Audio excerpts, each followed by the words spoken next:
And welcome to another episode of the Kids Ministry Collective podcast. My name's Tom Bump, and I'm your host. Thanks for joining me, my friends. I am looking forward to this episode. It's got something really for everybody in this one. If you're new to ministry leadership, if you're a seasoned veteran, I know you're going to want to lean in on this conversation. It's going to be good. I just know it. I had the honor of getting to know this young leader because she is younger than I am, so I can say this. And that's not a that is a term of endearment that this is a young leader with a capital L during a Coaches for Coaches cohort with Jim Weidman. And I was really impressed. And I would say this to her behind her back. And I'm saying it to her face. So because she's looking at me on the video if you're watching on YouTube.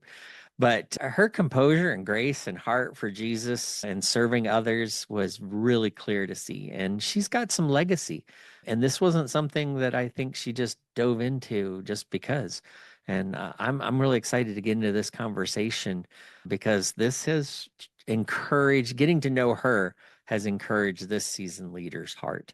And my guest is one of the authors of the book. I'll even hold it up if you're watching on YouTube. It's called Everyone Does Better with a Coach.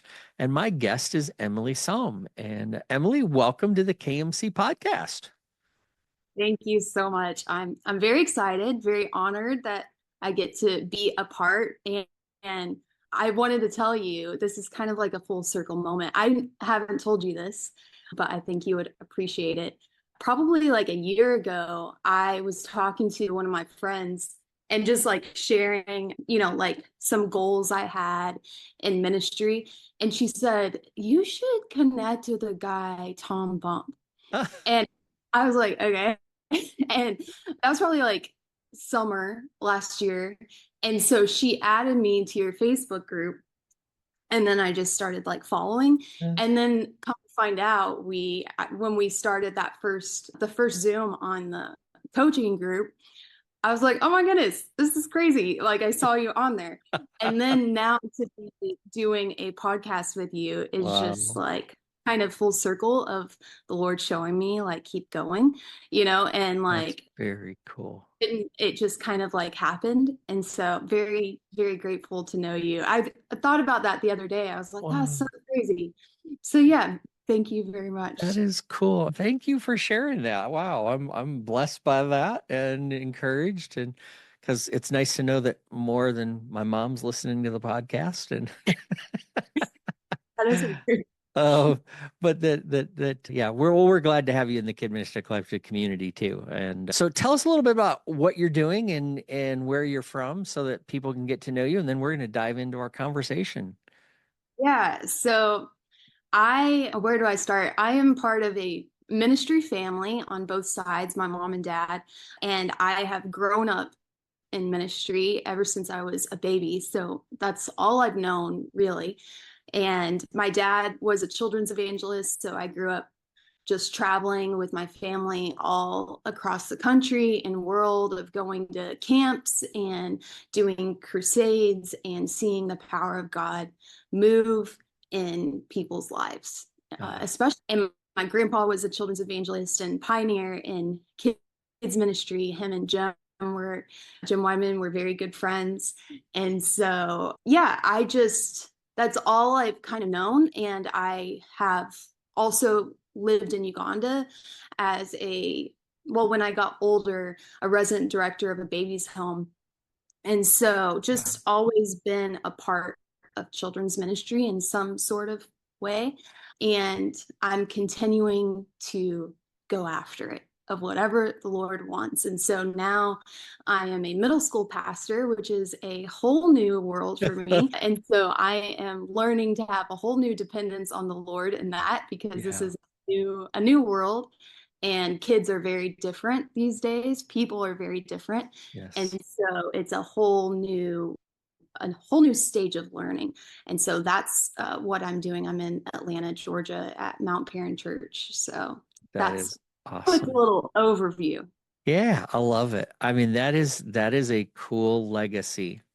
And I get it because I'm a pastor's kid myself and grew up in a pastor's home, and yeah, was doing ministry right alongside my parents I mean, they had me behind puppet stages for Bible schools and doing all sorts of stuff. I learned how to build props and you name it, I was doing it. Not because they made me. I honestly liked doing it, and even in my teenage years, I loved being around the ministry. I mean, there were times through some of the hard seasons that I started going, "Oh, I don't know if I want to do this." And I remember my dad firmly sitting me down, going, "Look, you don't have to follow in my footsteps.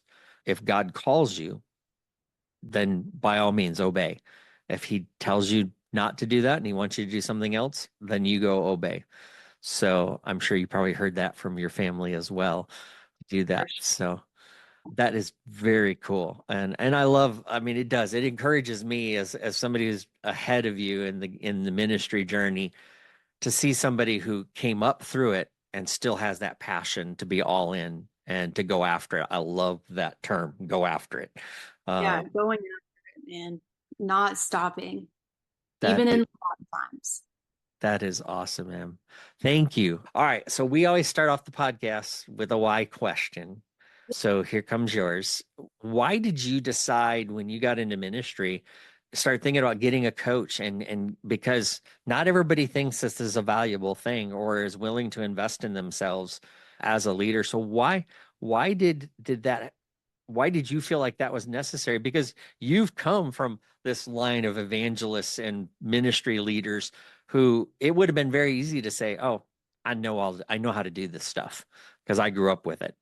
Why? I think it's important for people to hear what was your why behind choosing to get coaching? Well, there's a few reasons. First of all, I wanted to do something for me, not just because my family was in, full-time ministry. Now I've chosen to be in full-time ministry. I want to learn practical stuff and not just, do it because my family did it. And so I wanted to take a step further. And then probably the biggest reason was, why would I miss an opportunity to grow? Ooh, That's the reality. I saw the opportunity come up. I first did the gym's first coaching, like the coaching for leaders. yeah. So I did that one. And then I didn't even really miss a beat. I think I finished. And then I maybe had like a month and a half, 2 months. And then I saw the coaching for coaches and I was like, oh boy, I know what I'm getting myself into, because it's not easy, but it's Yeah, good. And I said, why would I miss an opportunity for growth? I don't want to miss it. And that's I good. looked at it as an investment, and it has fully been that, because I'm continuing even now to learn from Jim and from all of you guys constantly. Yeah, And I'm continually growing if I'm willing to put the work in. yeah. Yeah. Ooh, And that's good so too. that has been my why, is why would I miss an opportunity to grow? If it's there, if there's that option in front of me, take it. Wow. So that's what made me choose to say yes to getting a coach. And I didn't know what to expect, but when I started, I was like, okay, this is not just a, here a little fun encouragement, Yeah, from Jim. Was like, no, we're going to get down to the nitty gritty and work yeah, on stuff. yeah. And very healthy to have. You know, I don't think any of us, even somebody like me who's been through several coaching opportunities with him and in his Infuse program, Infuse Plus, and then just being around him, at different places, I wasn't even sure what I was expecting. But and then I started to go, how am I in the room with all these amazing people? It was such an amazing group to hang out with. And so that's why when Jim started talking about collaborating on the book, I thought, wow, this would be an honor of a lifetime to be on the book cover with everybody else and to know that all these amazing leaders did it. And you wrote a fantastic chapter. I reread it again just in prepping for the podcast and was just like, wow, there's like gold here everywhere. And I want to give everybody that's listening a 30,000 foot view, so to speak, of the chapter. Obviously, they Yeah. got to go buy the book to read the whole thing to get everything in there. But Give us a little bit about what your chapter was about so that people can get an idea about it. Well, basically, how, how to be a leader at a young age, and really even taking it a step further of leading no matter your age.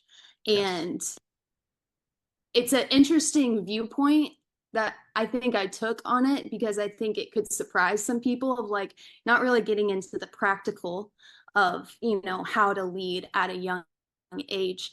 I felt like I needed to take a step back and go in a bigger picture of how to lead at a young age.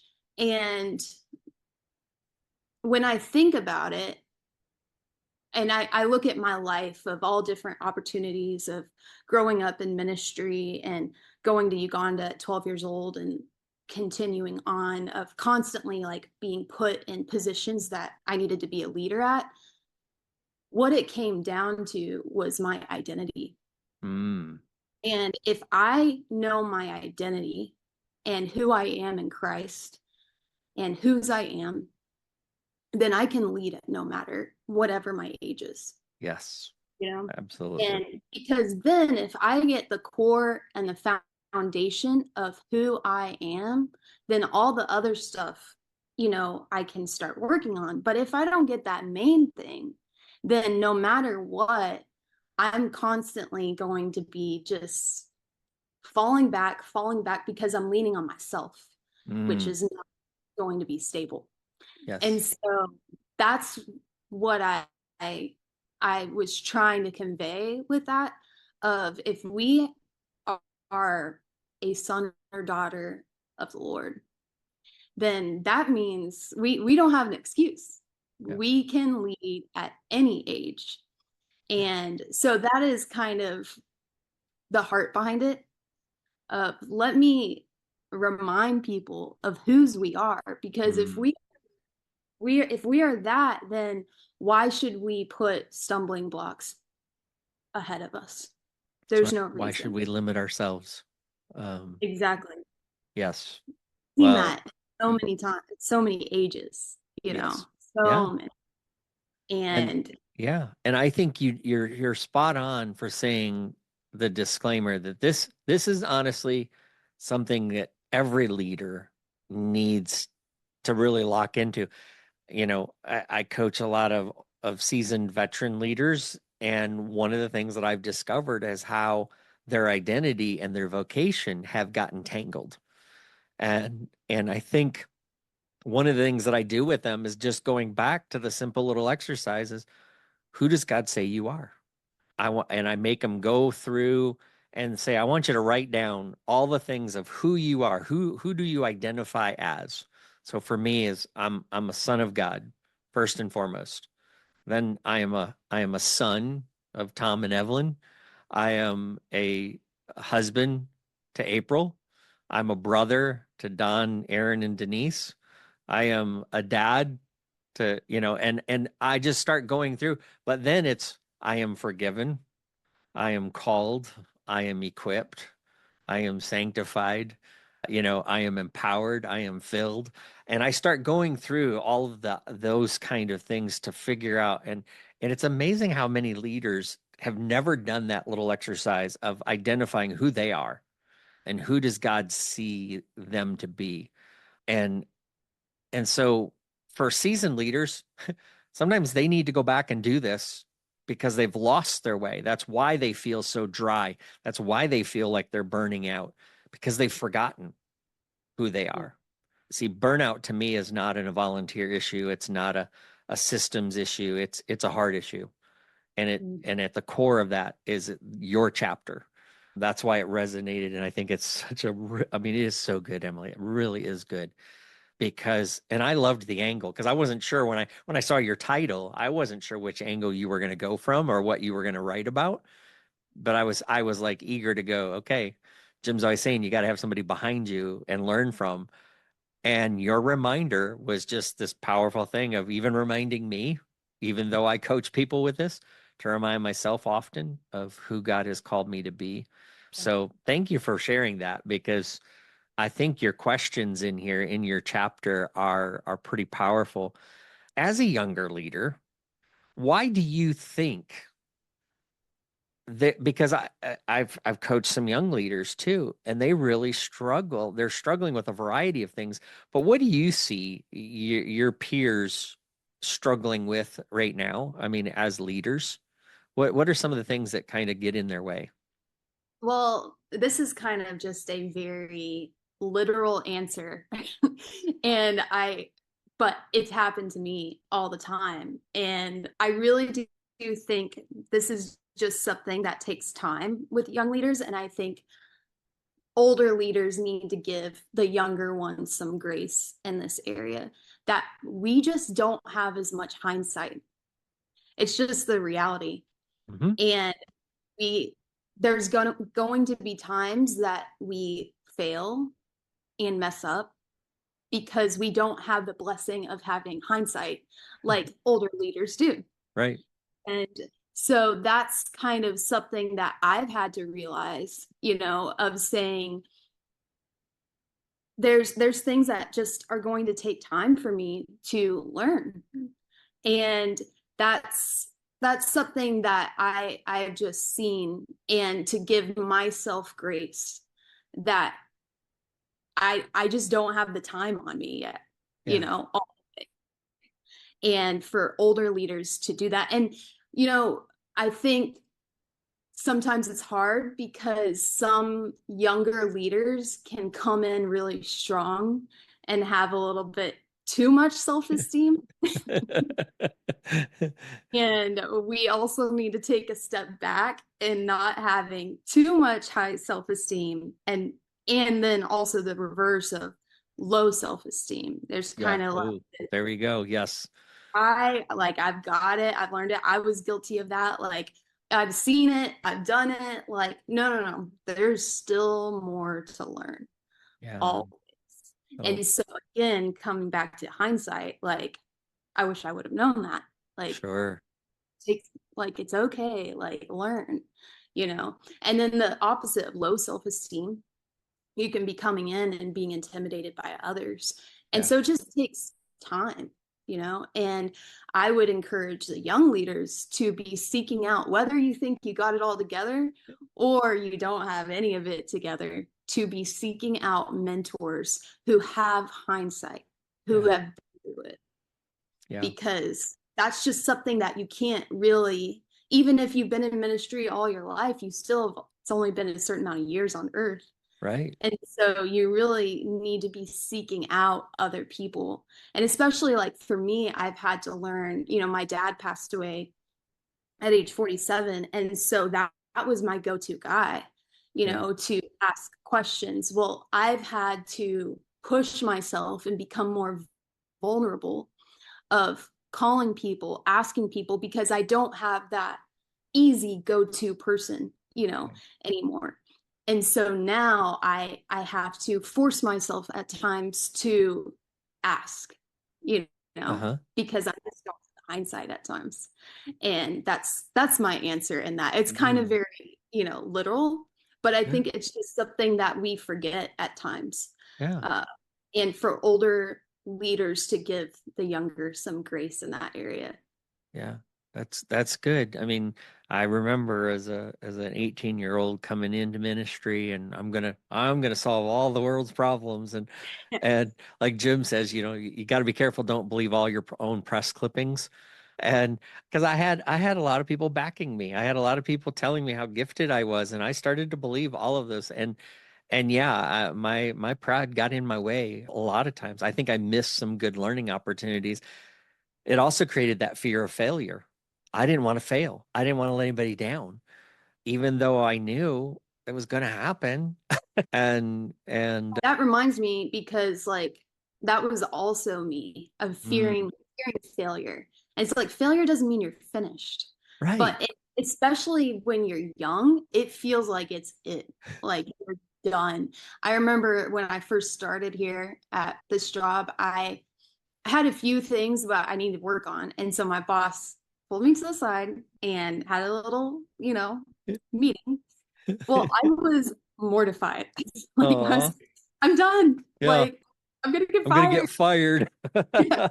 I'm like, this is it. And then he like went back to normal, like back to normal talking and life and back to work. And I was like, hold on, is, am I Yeah. missing something? And it finally started clicking with me, like, no, this is life. Yeah. Like, it doesn't mean you're done. It means what are you going to do with it at that moment, you Yeah. know? And so failure does not mean you're finished, Yeah. you And know? it doesn't identify you. You Nope. you don't have to walk around with a scarlet F on your forehead that I am a failure, loser. Yeah, no. Although I remember my first come to Jesus meeting with one of my leaders, and all I heard was, "You stink, you suck, you're bad, you're this, I'm gonna kick you out." And he wasn't saying any of that at all. Had I messed up? Yep. Had I dropped the ball? Yep. Can I do better? Yep.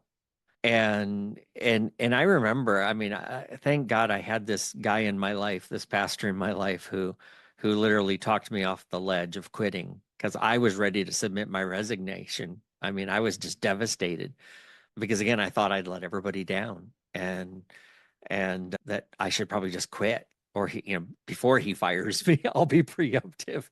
And he wasn't asking for any of that. He wasn't telling me any of that. He wasn't, again, because I wasn't secure in who I am or who I was.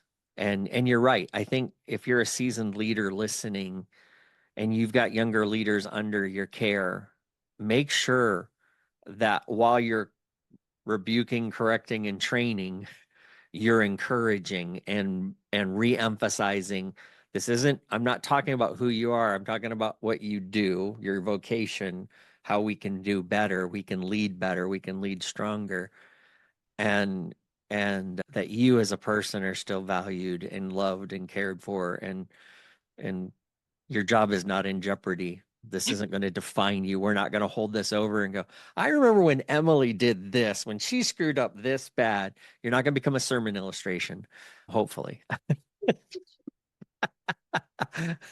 My pastor did use me once. It wasn't all bad. It wasn't all bad. So anyway, all right. Well, let's talk about seasoned leaders. What do you wish as a younger leader that seasoned leaders, older leaders would understand more?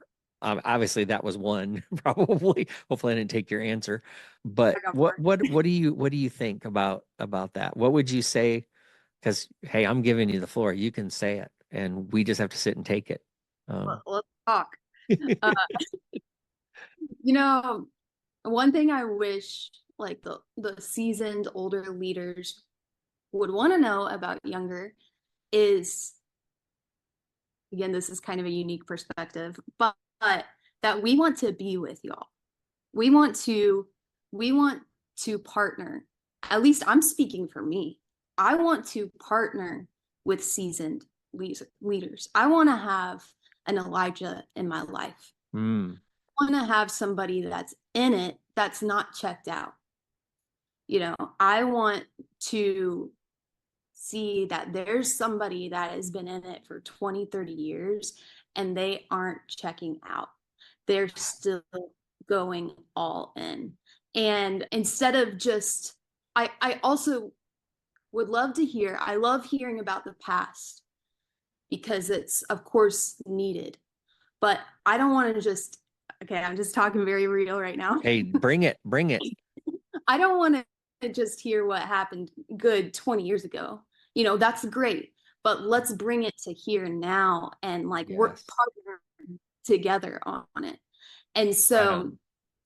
uh, here's a little like, here's a little, I don't know if it's a pet peeve, but it's just something that I'm like, man, don't say that. Is when I hear somebody, especially someone in ministry, saying like, I'm getting too old for this, and I'm I'm too old for this area of ministry, you know. Mm, And when I hear that, it just kind of like shocks me because, and I tell them this because I've heard this multiple times. I'm like, what are you talking about? Like, I don't see that. I don't I don't see that you're old. And I'm not at that age yet. And so I don't know how it feels, but from a younger person's point of view, I don't look at majority of people older that are in ministry as a old person. Yeah. You like I don't see that. I see that they're thriving. I see that they're like still going after it. And so when I hear like, oh, I'm getting too old for this, it kind of like takes me back because I'm like, I don't I don't see that. Like I want to be like you. Mhm. I want to model after you because you're doing something great. You're still in it. And so for the season leaders to say, like, hold on, like, let's partner. Because for some reason, I don't know why it happens, but all of a sudden a divide starts to happen of the younger and the older. Mhm. And I don't know if the older think that the younger don't want to be around them or, Right. I think it takes both sides of Yes. saying, hey, like, yes, we'll change what we did from back then, but still keep the message and the goal. There you But go. Yep. there's a compromise of saying, hey, let's work together instead of having this divide Yes. because I want to learn from you and I want to be around the seasoned leaders that are in it, Yeah. not saying I've done my time, you know, Oh, yeah. Yeah. I'm to go. I think Jim has said before of like, why would you want to tell people what you used to do? Yep. Tell people what you're doing. Yep. And he's a great example. He is Yep. all out, and he even says how he hangs out with younger people all the time because he wants to stay connected. Yep. And Yeah. I love, He's always saying, I want to serve fresh fruit. I don't want the yeah, canned or the frozen. I want it fresh.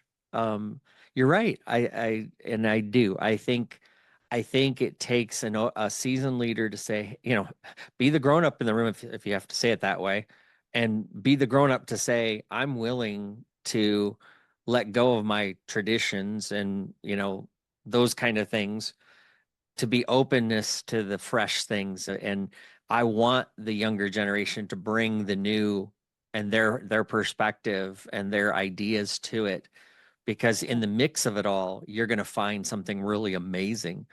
And that's why I love doing what I do, because I get to hang out with young leaders like you, and it does open my eyes to go, yeah, you know what, I'm stuck there, I'm still doing it. And I've said this on this podcast. Stop doing somebody else's model. We're doing a model of ministry that was done in the 60s, and we don't have to do it that way anymore. I mean, that's again what you said. We're not changing the message. We're just changing the model. We're changing the how-tos. And I think seasoned leaders have got to remember that that is important, that our yesterday is somebody's first day today. And we have to have that openness of, hey, you know what? When I started out my day one, I wanted somebody to give me the chance to show them what I could do too. And and thankfully I had some seasoned leaders in my world that let me do that. Obviously, I was, 17, 18 years old when I was doing stuff and leading things, an adult should have been doing, but they let me do it. And I'm honored by that, but it does remind me now that I'm further down the road to make sure that I'm not living with, well, that worked there, so I should keep doing it. What do these young bucks know? They're young. They don't have that.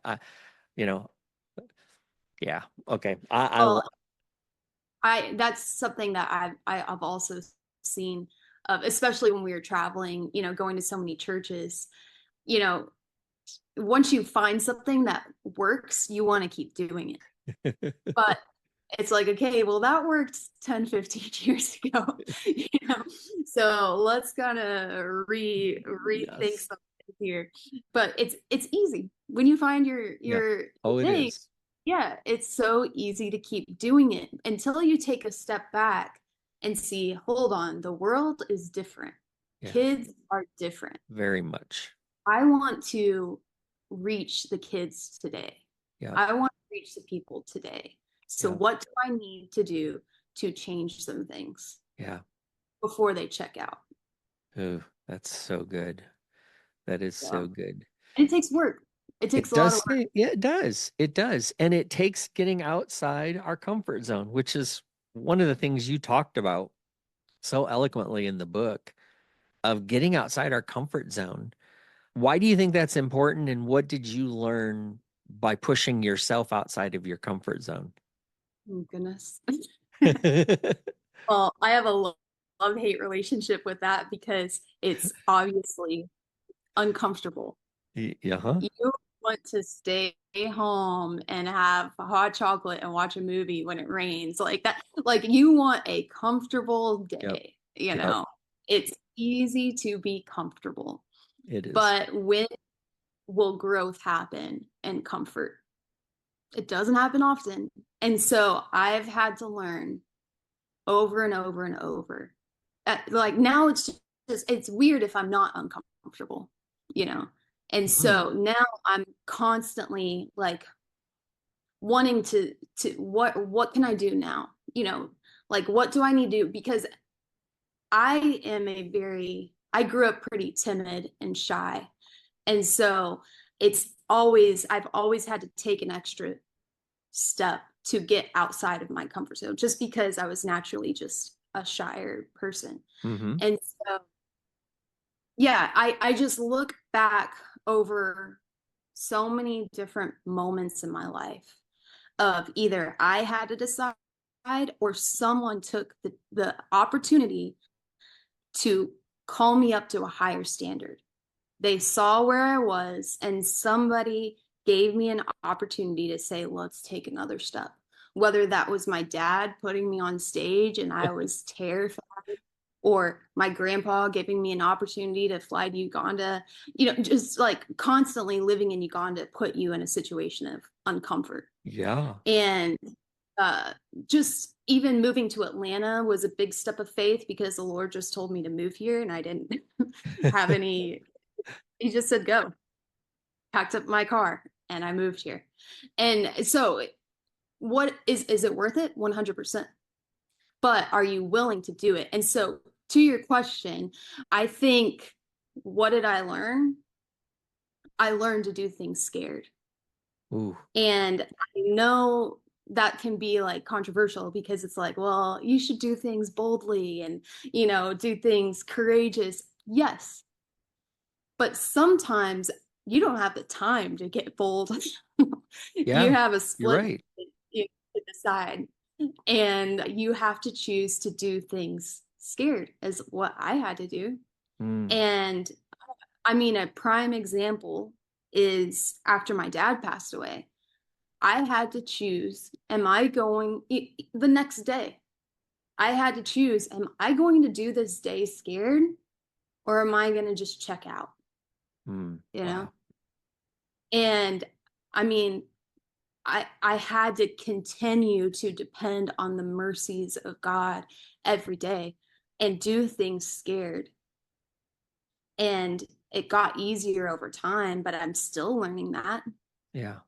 Sure. because I could choose to check out and stay home and be comfortable, or I could keep going after what God has planned for my life. And so, and I've seen it. If I obey and I step outside my comfort zone, it comes with blessing and it Yeah. comes with protection. Oh, so good. So I encourage anyone who's listening, I'm saying if you know there's something you need to do, or if you're feeling comfortable, take a step. Even if you don't know the whole plan, just take the next step. God's Yeah. gonna walk with you on it, Oh, oh man. and he's Great. faithful. And so I continue to do things scared. I love it. I mean, yeah, it's feel the fear and do it anyway. You know, I mean, nobody can tell me, and I mean, some we'll find out in heaven, but I, I have a feeling that, yeah, even when David walked out there, yeah, he was going in the boldness of God, but I gotta believe that kid down inside, he was trembling a little bit. I mean, he's human. He had to have been. How could you Yeah. not face off with the beast like Goliath and not have? I mean, don't tell me that when he saw the bear, He was like, "Oh, cool.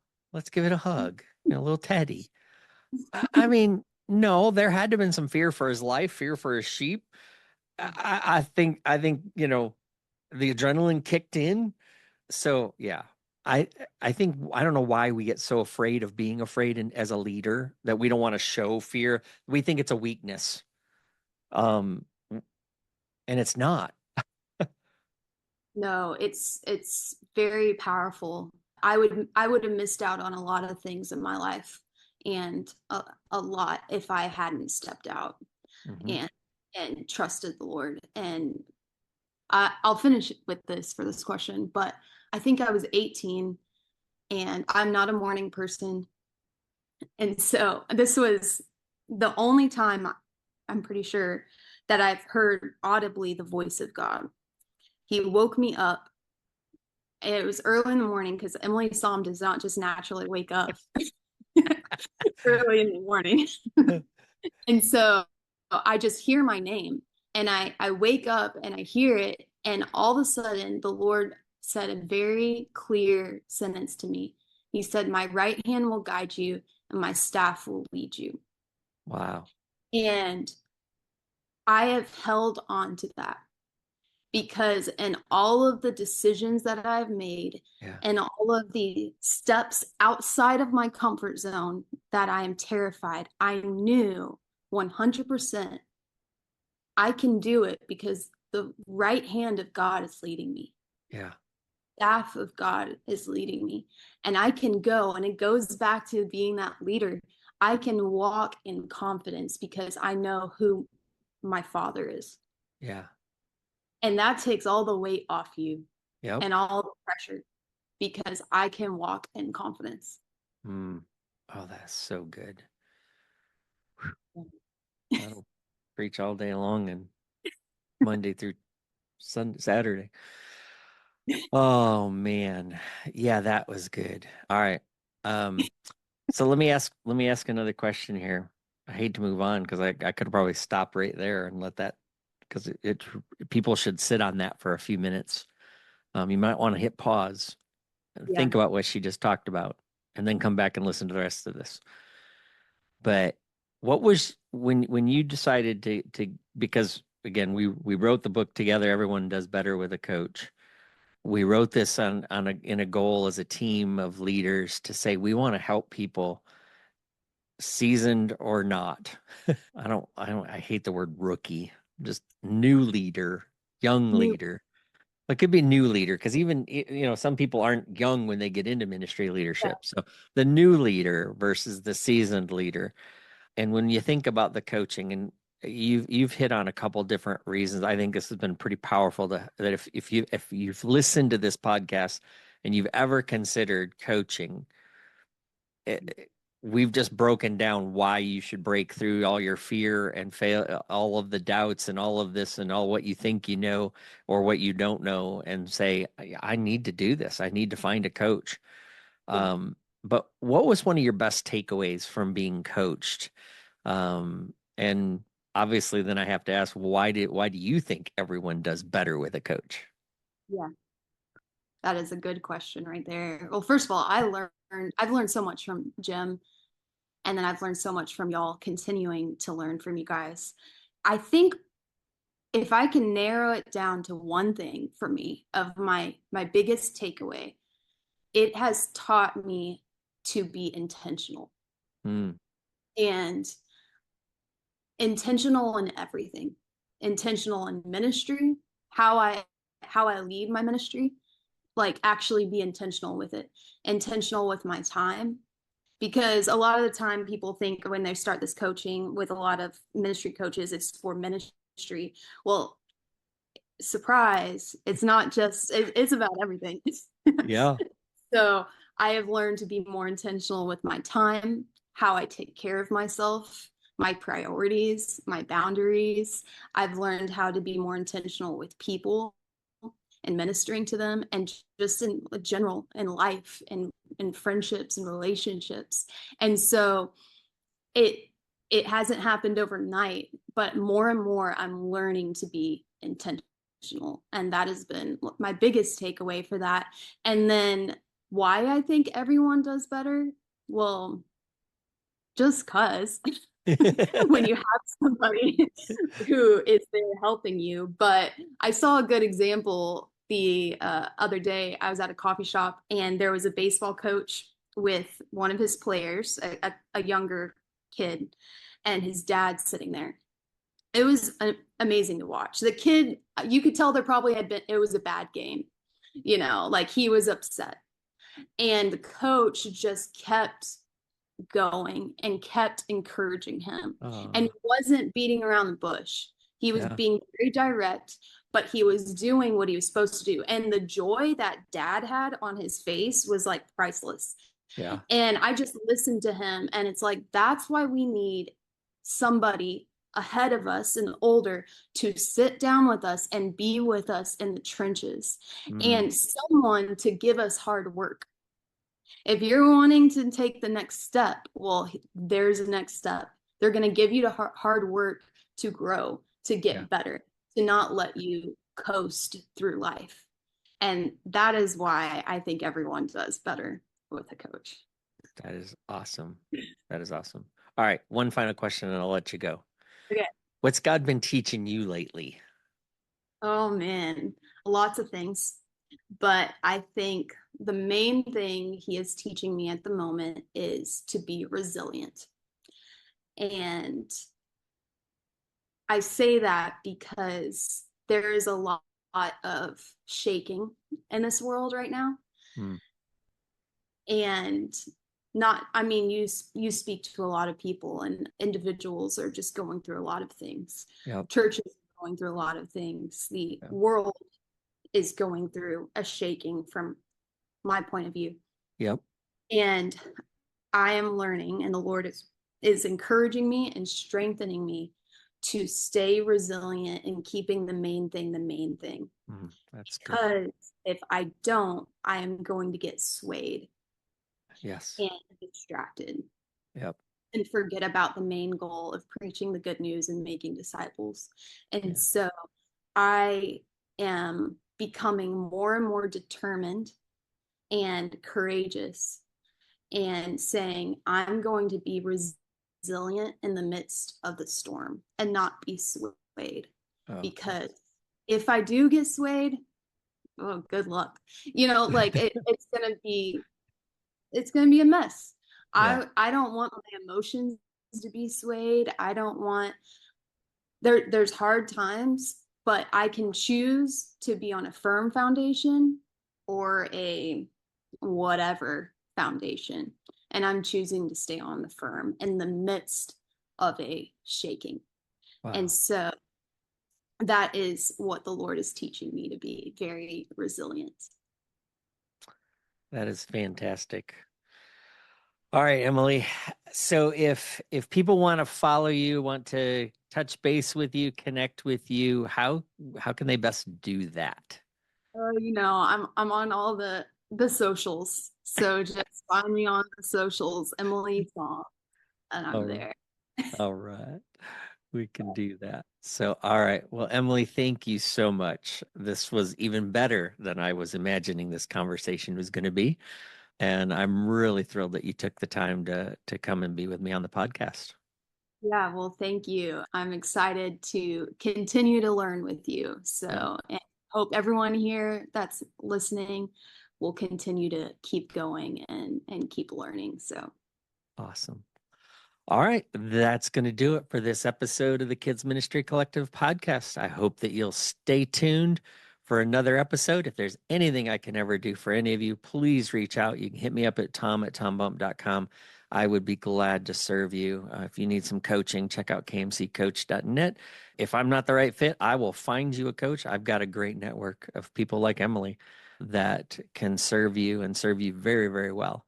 And so, again, just stay tuned for another episode, and looking forward to bringing some good stuff for you real soon.